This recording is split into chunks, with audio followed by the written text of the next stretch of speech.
Halo semuanya, selamat datang kembali di Dwelling Design. Di video ini saya akan menjelaskan mengenai space requirements, site analysis, dan problem statement. Ini merupakan bagian dari observation and deep research. Yang pertama, kita akan mengingat kembali mengenai programming proses. Kalau di video sebelumnya kita mempelajari mengenai project data collecting, setelah project data collecting kita akan masuk ke space requirement. Space requirement ini nanti ada beberapa isian yang akan dipelajari, kemudian site analysis, dan ke problem statement. Untuk nanti teman-teman dapat menemukan solusi atau konsep dari desain yang akan dibuat. Yang pertama kita akan melihat mengenai activity sequence. Setelah teman-teman mengetahui tentang activity needs, kemudian usernya itu biasanya schedule-nya seperti apa, dia butuh ruang seperti apa.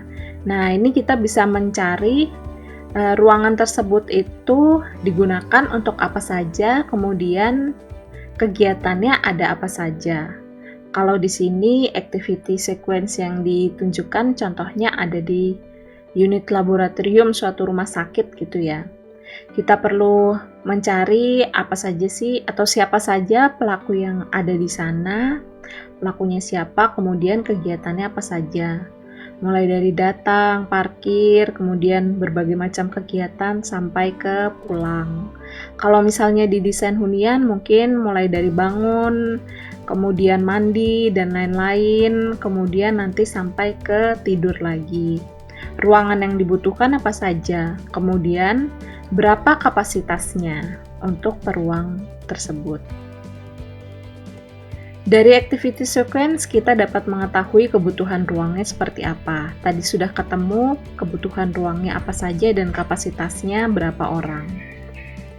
Nah, di space requirement kita bisa menentukan space priorities atau prioritas ruang.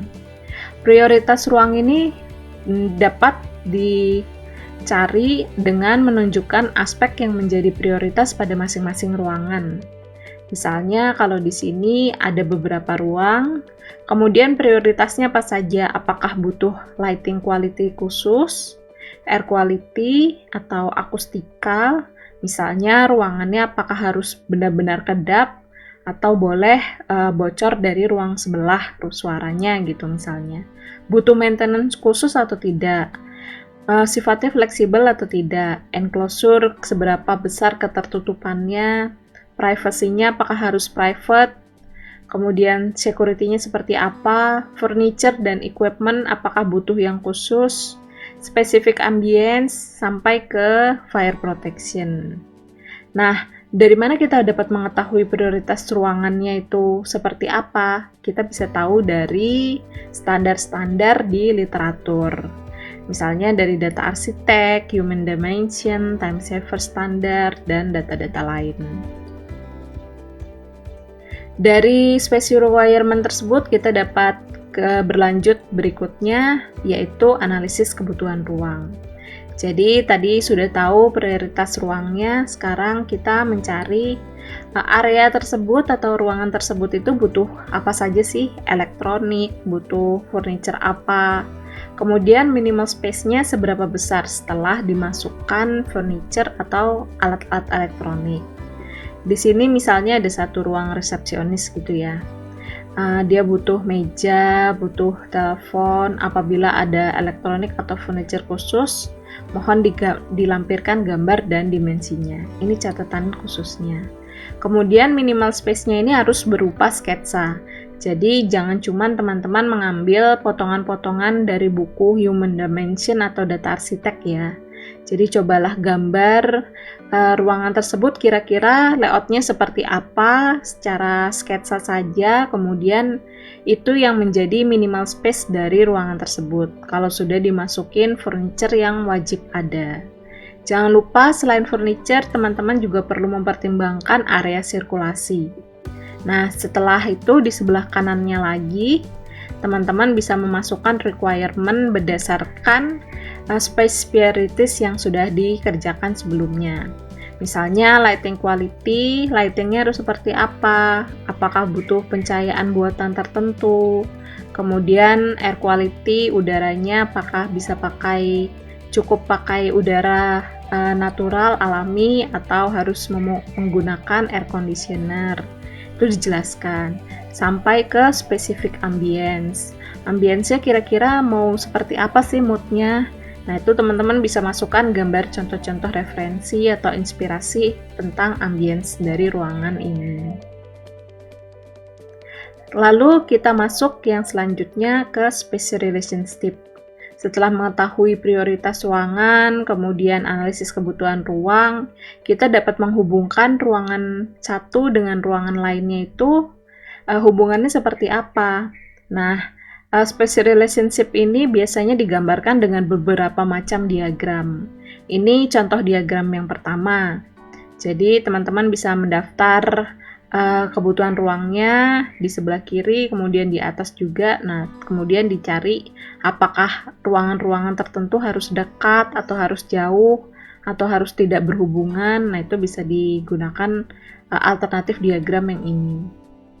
Kemudian ini alternatif yang kedua, teman-teman bisa menghubungkan masing-masing ruangan itu kemudian disatukan. Nah, ini misalnya antar ruangan auditorium dengan kafetaria hubungannya seperti apa. Simbol-simbol ini melambangkan dia punya akses khusus atau tidak, atau hubungannya harus dekat atau tidak. Nah, di sini ada beberapa penjelasan. Kalau misalnya tinggi, misalnya harus butuh akses langsung. Kalau misalnya medium, boleh dekat tapi tidak apa-apa jika tidak berhubungan langsung.